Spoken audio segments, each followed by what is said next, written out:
बाधाएं आती हैं आएं, घिरें प्रलय की घोर घटाएं, पाँव के नीचे अंगारे, सिर पर बरसें यदि ज्वालाएं, निज हाथों से हंसते हंसते आग लगाकर जलना होगा, कदम मिलाकर चलना होगा, कदम मिलाकर चलना होगा। आज की कहानी भी श्री अटल बिहारी वाजपेयी जी की लिखी गई इस कविता की सीख पर आधारित है। एक बार एक राजा ने अपने राज्य के रास्ते में बड़ा सा पत्थर रखवा दिया और खुद जाकर एक बड़े से पेड़ के पीछे खड़ा हो गया और छुपकर उस रास्ते पर नजर रखने लगा, ये देखने के लिए कि कौन उस बड़े से पत्थर को रास्ते से हटाता है।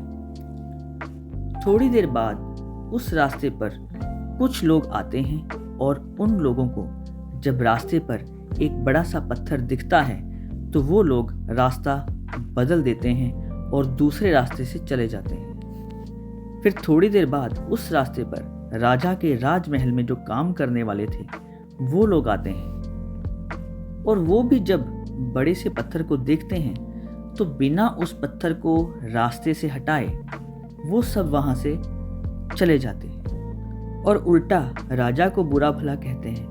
वो कहते हैं राजा अपने राज्य का काम ठीक से नहीं कर रहा, इतने बड़े बड़े पत्थर रास्ते में पड़े हुए हैं, राजा को इसको हटाना चाहिए, लेकिन राजा इसकी तरफ ध्यान ही नहीं देते। ये कहकर वो वहां से चले जाते हैं। फिर थोड़ी देर बाद उसी रास्ते से एक सब्जी वाला आता है जिसके कंधे पर सब्जियां थी और वो बड़े से पत्थर को देखता है और वो अपने कंधे से सब्जियों की टोकरी नीचे रख देता है।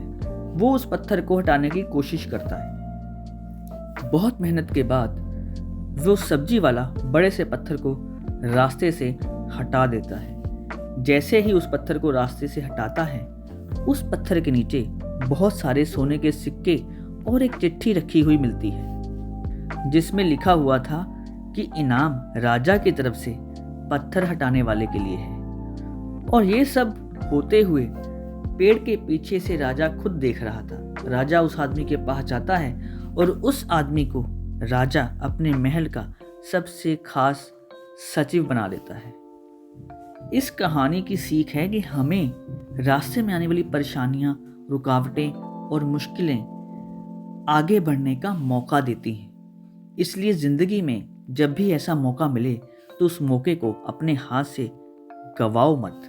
बहुत से लोग मुश्किल समय में अपने कदम पीछे हटा लेते हैं, लेकिन जब सब पीछे हट जाते हैं तो जो सामने आता है और जो परेशानियों का सामना करता है और रुकावटों से संभावनाओं को पैदा करता है, वही अपना भविष्य बेहतर बना पाता है। इसलिए बाधाएं चाहे जितनी भी आएं, चाहे जितने मर्जी रुकावटें आएं, लेकिन हमें कदम से कदम मिलाकर चलते रहना है।